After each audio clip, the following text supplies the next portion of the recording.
Hola chicos, ¿cómo están? Espero que hayan pasado una buena semana. Y bueno, nos reencontramos nuevamente en nuestro encuentro de catequesis para ver un tema, para comenzar con una serie de temas que van unidos para continuar con nuestra formación en torno al sacramento de la confirmación, que nos prepara para el sacramento de la confirmación. Vamos a comenzar, como siempre lo hacemos, con la oración. Pero esta vez la oración la vamos a hacer a través de un canto. Nos vamos a poner en la presencia del Señor, en el nombre del Padre, del Hijo y del Espíritu Santo. Amén. Vamos a escuchar este canto y vamos a tratar de ver la letra, lo que dice, porque esto me va a ayudar a entrar en el tema que vamos a ver. Entonces vamos a escuchar y vamos a rezar con este canto.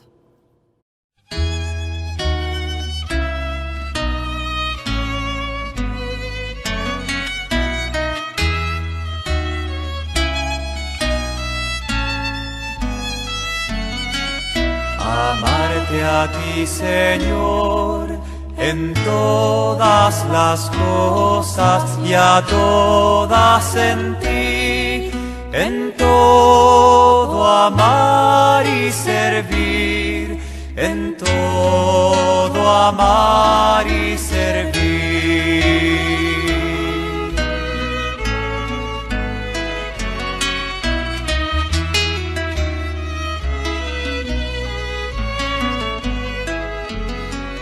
Tu amor me ha dado vida, tu amor me ha dado ser, de ti me viene todo y a ti debe volver.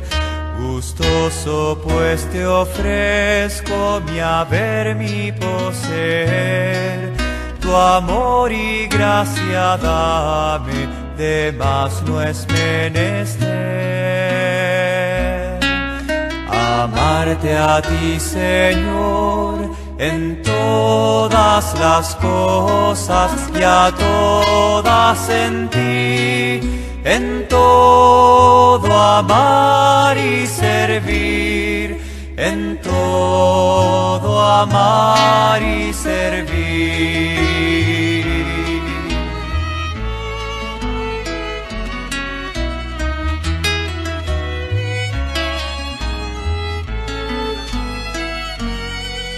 Presente en las criaturas y activo en todo estás, en mí como en un templo te dignas habitar. De ti bondad y gracia me llueven sin cesar, mi oficio ya no es otro sino servir y amar. Amarte a ti, Señor, en todas las cosas y a todas en ti, en todo amar y servir, en todo amar y servir.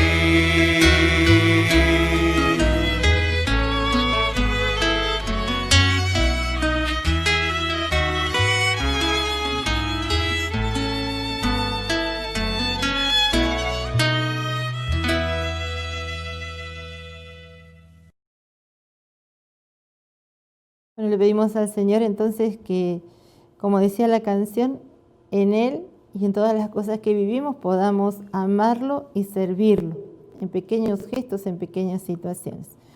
Y vamos a empezar con el tema de hoy. En nuestra vida cotidiana, si pudiéramos estar uno en este momento en el encuentro, uno de frente a otro, yo les preguntaría, vamos a mirar una diapositiva que nos va a ayudar. Una primera diapositiva dice, ¿puedo o no puedo? Esa primera diapositiva que dice, nosotros en la vida cotidiana, en nuestra vida concreta de todos los días, algunas cosas podemos hacer en nuestras relaciones con las demás personas y otras no. Y no es que eso yo lo determino, o sea, yo digo esto puedo hacer o esto no. Hay leyes a nivel social, hay pautas, normas de conducta que me dicen qué cosas puedo hacer y qué cosas no. Por ejemplo, si voy por una carretera, me va indicando si hay una señal a qué velocidad tengo que ir, cómo es el camino, si hay un semáforo, si hay una curva, o sea, como señales de prevención. Las señales de tránsito suelen ser señales de prevención, me indican cómo yo me tengo que conducir por la calle. Si estoy en un parque, voy a encontrar señales que me dicen que a lo mejor no puedo hacer fuego, no puedo dejar al perro jugar, no puedo andar ni en auto, ni en moto, ni en bicicleta por dentro del parque. Es decir, tengo algunas señales que me indican prohibición. Si voy, por ejemplo, a algún lugar, a veces a algún lugar público, que yo voy a un museo, voy a un lugar que es cerrado, al acuario, o algún lugar así, me dicen que no puedo fumar, no puedo tomar bebidas alcohólicas, tengo que apagar el celular, no puedo tomar fotos, no puedo entrar con mascotas. Es decir, en nuestra vida social tenemos muchos indicios, signos, señales que nos permiten cosas, pero que también nos prohíben cosas. Y eso es un acuerdo que llegamos los ciudadanos para ayudarnos a una convivencia. Imagínense si no existieran esas señales, ¿cómo sería cruzar dos avenidas? Si no existiera un semáforo que me dice, puedo pasar ahora o que tengo que detenerme. O si todos fuéramos a un parque y no hubiera señales que prohíban determinadas cosas, sería muy difícil porque andarían los carros adentro del parque, las bicicletas, los perros sueltos. O sea, no podríamos tener una convivencia medianamente armoniosa. Debemos respetar esas señales. Sabemos que cuando nosotros a esas señales no las respetamos, hay una sanción. Incluso en casa, ¿cuántas veces los papás ya no son señales escritas o que nos muestran, sino nos dan signos o pautas, normas que nosotros tenemos que cumplir? Tu cuarto lo tenés que dejar ordenado, no dejes las cosas tiradas por el piso, cuando usas algo para comer lo lavas, o sea, son pautas que nos van poniendo para una organización en la casa. Y si yo no cumplo eso, u otras, no mires la televisión y si mirás te voy a dejar sin salir, o sea, nos van poniendo pautas y el no cumplimiento de esas pautas, de esas normas, tiene una sanción. Tiene, por así decir, como para ayudarnos a corregirnos y asumir esas leyes que a veces las ponemos de acuerdo entre todos, como puede ser una ley de la familia, a veces la convivencia en el colegio, las pautas de convivencia que las armamos entre todos, o leyes que nos van poniendo en la ciudad, el estado, la nación, cada una. Hay algunas que son bien generales, que todo el mundo las conoce, y otras que son más particulares en determinados sectores, funciones y demás. Nosotros de pequeños vamos aprendiendo el respetar, vamos conociendo y vamos respetando esas pautas. Dios, que nos conoce, también nos ha dado normas, nos ha dado pautas. Entonces, ¿cómo surge este tema? En un momento, un joven se acerca a Jesús y le pregunta, lo vamos a encontrar en el Evangelio de Mateo 19, capítulo 19, versículo 16, que dice: Maestro, ¿qué he de hacer de bueno para conseguir la vida eterna?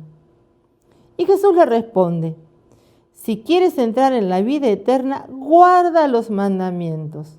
Y añade: ven y sígueme. Es decir, seguir a Jesús, ser cristiano, es cumplir los mandamientos. ¿Pero qué son los mandamientos? Es decir, Jesús cuando vino, no vino a abolir los mandamientos ya estaban antes de Jesús. Es la ley que recibe Moisés en el Sinaí para que el pueblo reconozca quién es Dios para ese pueblo. Fíjense que Jesús va a resumir en 2 mandamientos en el Nuevo Testamento toda esa ley antigua, esa ley que había dado Dios a Moisés. Los mandamientos, que son 10, son un todo orgánico e indisociable, es decir, cada mandamiento remite a los demás y a todo el decálogo porque son 10, significa 10 palabras. Entonces, si nosotros transgredimos uno, es como si hubiéramos transgredido toda la ley. No es que, bueno, yo transgredo y los otros ya está, no pasa nada. No. El transgredir uno significa que toda la ley se transgrede, o sea, no se cumple. Fíjense que es la ley que Dios da a Moisés en el Sinaí para rectificar la alianza que había hecho con ese pueblo. Ustedes recordarán, este es un texto que se conoce mucho, cuando Dios libera por medio de Moisés de la esclavitud al pueblo israelita. Ellos estaban esclavos en Egipto, son liberados de la esclavitud, atraviesan el Mar Rojo y llegan a la tierra prometida. Entonces, como pacto, como sello de esa alianza, como sigamos, ¿qué es lo que en ese tratado, en ese acuerdo que hicieron Dios y el pueblo de Israel? El signo de ese acuerdo, de esa alianza, son los mandamientos. Dios les va a decir, yo voy a ser tu Dios y tú serás mi pueblo. Entonces, le presenta a ese pueblo los mandamientos. Estos mandamientos se pueden resumir, los 3 primeros en el amor a Dios y los otros 7 en el amor al prójimo. Es decir, ¿qué les recuerda con estos mandamientos Dios al pueblo de Israel? Yo los liberé de la esclavitud que ustedes estaban, una esclavitud física que no les permitía ser libres. Los mandamientos los liberan de la esclavitud del pecado. O sea, en consonancia, o sea, como si Dios dijera, bueno, yo ya los liberé de una esclavitud física, de una esclavitud real que ustedes vivían, pero muchas veces siguen esclavos del pecado. ¿Qué los libera del pecado? Los mandamientos. Entonces, Dios nos da a conocer su voluntad. ¿Qué es lo que espera de nosotros? ¿Qué es lo que quiere de nosotros? ¿Qué es lo que nosotros podemos hacer para encontrarnos con Él? Estos mandamientos Jesús, yo les decía, en el Nuevo Testamento los va a resumir en 2. Jesús va a decir, amar al Señor tu Dios con todo tu corazón, con toda tu alma y con toda tu mente es el mayor y primer mandamiento. Y el segundo es semejante al primero, amarás a tu prójimo como a ti mismo. De estos 2 mandamientos penden la ley y los profetas. Entonces, Jesús nos da los mandamientos. ¿Todos podemos cumplir los mandamientos? Sí, todos podemos. Primero que nos obliga siempre, o sea, obliga gravemente. Fíjense, cuando nosotros hacemos nuestro examen de conciencia para la confesión, tenemos que mirar los mandamientos, es decir, son los deberes fundamentales que tenemos con Dios y con los hombres, con el prójimo. Todos los podemos cumplir. Y nosotros hasta podríamos decir, Jesús, la iglesia va a decir que los mandamientos están grabados en el corazón de todo hombre, aunque no sepa qué son los mandamientos. Pero todo hombre sabe que debe rendir culto a Dios, todo hombre sabe que se debe honrar a los padres, que no se debe matar, no se debe mentir, no se debe buscar quedarse con los bienes que no son propios. Debemos cuidar nuestro propio cuerpo y cuidar el cuerpo de los demás. Entonces, fíjense, naturalmente, sin que aún haya ido a veces a la catequesis o que la persona conozca las cosas de Dios, ya en su conciencia, por ser persona, ya conoce algo de los mandamientos. Es lo que vamos a llamar la ley natural. Es decir, naturalmente el hombre, por su sola razón, puede conocer lo que Dios quiere que haga, lo que Dios ha puesto en su corazón y en su conciencia. Vamos entonces a ver hoy los 3 primeros. Después vamos a ver en los demás, en los sucesivos encuentros, los que siguen. Pero hoy vamos a ver los 3 primeros. Entonces decíamos, el primer mandamiento, amar al Señor con todo tu corazón, con toda tu alma y con todas tus fuerzas. Es decir, un poquito yo les decía, lo que nos decía la canción. Amarte a ti, Señor, es con todo nuestro ser. No es que lo amo solo cuando vengo a misa un ratito, cuando rezo. No. Todo nuestro ser es el que ama a Dios. ¿Por qué? Porque la fe que yo tengo en Dios hace que yo ame a Dios por sobre todas las cosas. Creo en lo que Dios me dice, le creo a Dios. ¿Y por qué le creo? Precisamente porque lo amo. Entonces, cuando Dios dice yo soy el Señor tu Dios, implica que Él va a ser fiel. Dios va a ser fiel con nosotros, Dios va a estar acompañándonos, va a estar siempre a nuestro lado.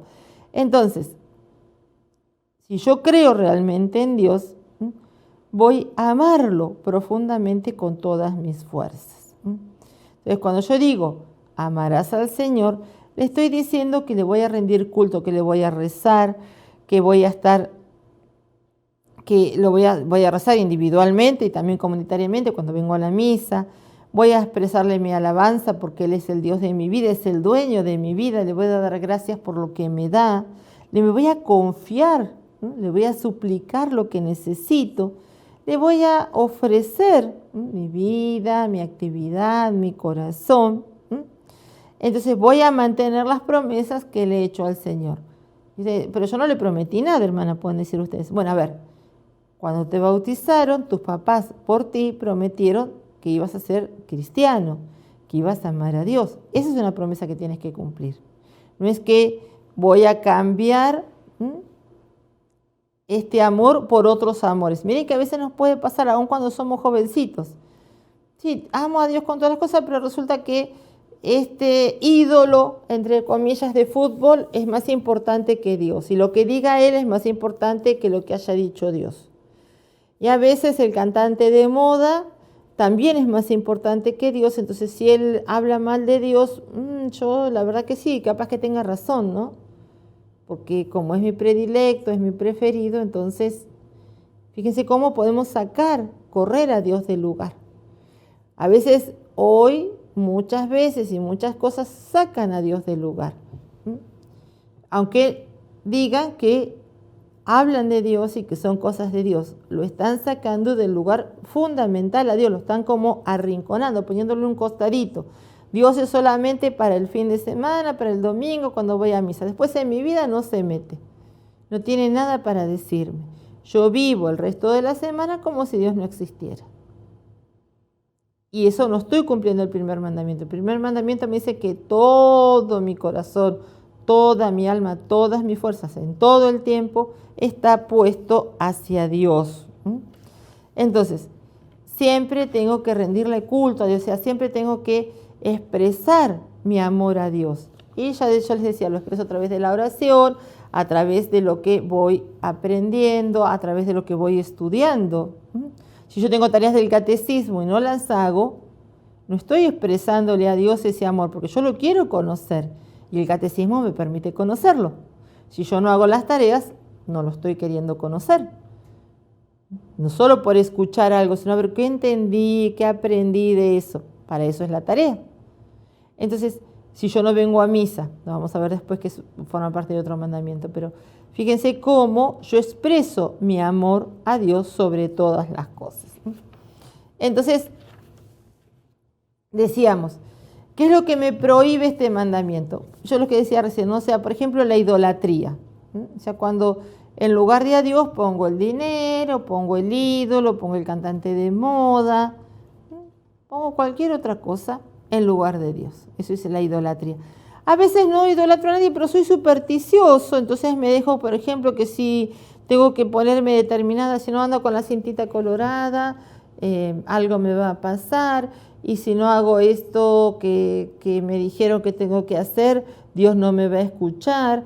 Y entonces estoy creyendo, estoy desviando el culto que le debo a Dios hacia otras cosas.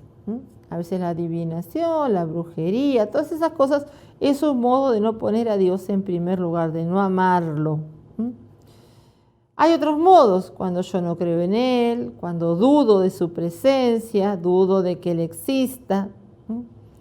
Hay personas que, por ejemplo, profanan las cosas sagradas. Entonces es no poner a Dios en primer lugar, porque no tengo respeto por las cosas sagradas. Entonces, cuando quiero, por ejemplo, hay personas que no tienen ningún tipo de respeto por aquello que es de Dios. Y no solo que hablan mal de Dios, la blasfemia, cuando yo hablo contra Dios, digo palabras feas contra Dios, estoy blasfemando. No lo vamos a ver en el segundo mandamiento, pero es no poner a Dios en primer lugar. Entonces recordar, el primer mandamiento que me dice, Dios es lo más importante, y ese es el que ocupa el primer lugar en nuestra vida. Vamos al segundo mandamiento. El segundo mandamiento me dice, no tomarás el nombre de Dios en vano. Aquí tenemos a la imagen de la Trinidad, una Trinidad que cuida al hombre, que lo cura, una Trinidad que Dios Padre, Dios Hijo y Dios Espíritu están preocupados por ese hombre que está lastimado, herido por el pecado, y la Trinidad viene en nuestro auxilio. Entonces, ¿qué significa? Que yo siempre tengo que invocar el nombre de Dios, bendiciéndolo, alabándolo, glorificándolo. Entonces, no tengo que buscar el nombre de Dios para justificar, por ejemplo, en nombre de Dios, algo que está mal, un crimen en nombre de Dios. O usarlo, como yo les decía hace un momentito, la blasfemia. O sea, usar el nombre de Dios para cualquier cosa, de cualquier modo, de modo irrespetuoso. Entonces, muchas veces lo usamos. A veces juramos. Ponemos a Dios por testigo de algo que yo no estoy dispuesto a que sea distinto, que es contrario a la verdad, y lo pongo a Dios como testigo. Entonces Dios no puede ser testigo de algo que es mentira. Ahí estoy tomando el nombre de Dios en vano. Cuando juro en falso, cuando lo pongo, ya les digo, a Dios en una causa, que lo pongo como testigo de una mentira, yo sé que eso no lo voy a hacer. Cuando a veces digo, hago una promesa, pero ya sé que no la voy a cumplir, ya sé que no la voy a llevar adelante, ya sé que la hice para que quedaran todos tranquilos, pero a mí no me interesa hacer esa promesa. Estoy usando el nombre de Dios en vano, porque lo prometí por Dios. Cuando hago una promesa en su nombre, pero yo ya sé que no lo voy a cumplir. Es más, no tengo intenciones de cumplirlo. Entonces, ahí estoy usando el nombre de Dios en vano.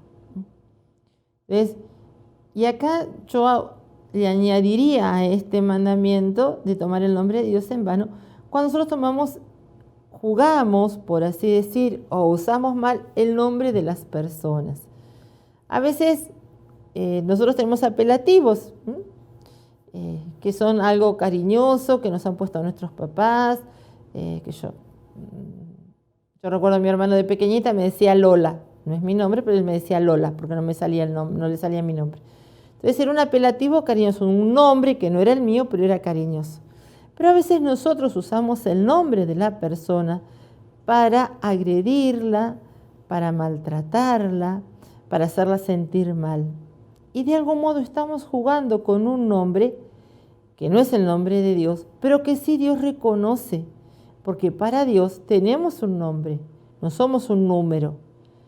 Ese nombre que nos fue dado en el bautismo significa que Dios me conoce y me consagró como su hijo, como su hija, con ese nombre. Cuando yo no respeto el nombre de la otra persona y lo mal uso, lo uso para burlarme, lo uso para engañar, estoy usando mal el nombre de esa persona, y la persona es templo de la Trinidad, templo donde Dios vive. Entonces, mucho cuidado cuando usamos el nombre de otro para la burla, para hacerlo sentir mal, porque la otra persona es un hijo de Dios y Dios lo conoce por ese nombre que yo estoy usando mal. Entonces, recordar también esto. Esto nos ayuda no solo a no tomar el nombre de Dios en vano, sino también a respetar el nombre que cada uno de nosotros tenemos, por el cual Dios nos reconoce desde el día de nuestro bautismo. Y el tercer mandamiento que vamos a ver es santificar las fiestas. ¿Qué significa este mandamiento? No es que tengo que ir a misa antes de ir a una fiesta. No está mal, pero no es eso. Cuando el pueblo de Israel le quiere rendir culto a Dios, lo reconoce como Dios, decía, bueno, en la creación Dios trabajó 6 días y el 7º día descansó.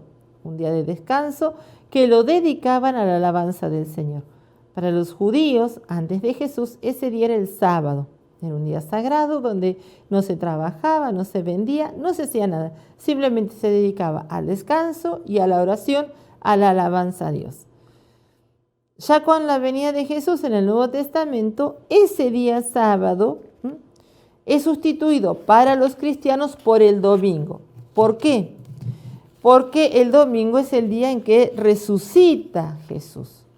Acuérdense que el primer día de la semana es el día de la resurrección. El primer día de la semana es el domingo. O sea, nos recuerda que renueva todas las cosas, que todo se hace nuevo a partir de la resurrección de Jesús. Entonces, el primer día de la semana es el día del Señor, el día en que nosotros debemos dedicarlo para alabar, para bendecir, para estar con el Señor. Por eso, cuando yo no cumplo el tercer mandamiento, santificar las fiestas, porque no vengo a misa, estoy faltando gravemente y es un pecado que debo confesar. ¿Cómo santificamos nosotros el domingo? Primero, participando de la Eucaristía y después no haciendo aquellas cosas que me impiden rendir culto a Dios o que perturben la alegría propia de ese día. Fíjese que ahora los domingos a veces pasan como un día más. Sin embargo, el domingo es el día para que yo alabe a Dios, participe de la Eucaristía, esté en familia, tenga un día en familia, con actividades propias de la familia, descanse, es el día de descanso. Entonces, a veces el ritmo de vida que llevamos, las distintas cosas han hecho que muchas personas, como yo quiero ir al shopping el domingo, porque a mí me gusta ir de shopping y pasear y comprar, muchas personas tienen que trabajar para que yo pueda ir ahí. Yo recuerdo cuando era pequeñita, los domingos teníamos que comprar todo el día anterior, porque el domingo lo único que estaba abierto y un rato era la panadería, porque nos vendía el pan fresquito. Era lo único. Después no había nada abierto. ¿Por qué? Porque era día de descanso, era el día que nosotros estábamos con nuestros papás, que nuestros papás no trabajaban, que comíamos juntos, íbamos a misa, veníamos, comíamos juntos, hacíamos un paseo, estábamos en familia, compartíamos. Si había que ayudar a alguien, visitar a un enfermo, visitar a los tíos, hacíamos eso. O sea, era la vida de familia. Descansaban nuestros papás, nosotros también de la actividad de la semana. Es decir, no es solamente decir, bueno, voy a misa y ya después tengo toda una agenda de actividades de lo que voy a hacer. Entonces no estoy, si comen en mi casa es problema de ellos. Yo hoy me voy con mis amigos, me junto, después me voy porque tengo una reunión con otra amiga por el chat, después me voy a ver esta película, después... ¿Y dónde quedó la familia? ¿Dónde quedó el descanso? Entonces, ¿cómo santifico el domingo, día del Señor? ¿Cómo santifico las fiestas? Es decir, ¿cómo vengo a la misa? La primera obligación que tenemos, pero también la vida de familia. Sabemos que hoy por hoy es complicado y yo sé que muchos de ustedes están diciendo, sí, pero a mi papá los domingos le toca trabajar. Y es verdad. Y no puedo decir que no porque se quedaría sin trabajo. Pero cómo esto que vivimos nos ha ido llevando a que el domingo no sea un día reconocido civilmente como festivo. En algunos lugares y en algunas ocupaciones sí, pero en muchas otras no. Entonces eso nos va sacando, nos quita, no nos permite cuidar de la vida familiar, de la vida religiosa, la vida social, de la vida cultural. O sea, disponer del tiempo para rezar, para meditar, para hacer silencio, para dedicarse a hacer el bien, para estar en familia, para disfrutar en familia. Entonces, estos 3 primeros mandamientos que vimos, amar al Señor sobre todas las cosas, con todo el alma, con todas nuestras fuerzas, con todo nuestro ser, no tomar su santo nombre en vano y santificar las fiestas, son mandamientos dirigidos a Dios. A partir de la próxima semana vamos a ver aquellos que se dirigen al prójimo. Vamos a tener en cuenta esos mandamientos. Entonces, esta semana repasar esto, volver sobre este tema y saber qué es lo importante. No importa que pero yo soy chico, tengo todavía tiempo. No, ya desde ahora este amor a poner a Dios en primer lugar, por encima de todas las otras cosas, Dios tiene que tener el primer lugar. Entonces, que realmente el Señor nos regale esto para esta semana. Vamos a terminar con una canción que creo que ya la escuchamos, porque cuando vimos el tema de Trinidad me parece que la escuchamos juntos, pero que nos ayuda, ¿no?, a este clima de alabanza y este clima de acción de gracias y de adoración que tenemos que vivir en torno a estos 3 primeros mandamientos. Terminamos con la canción y nos vemos la próxima semana.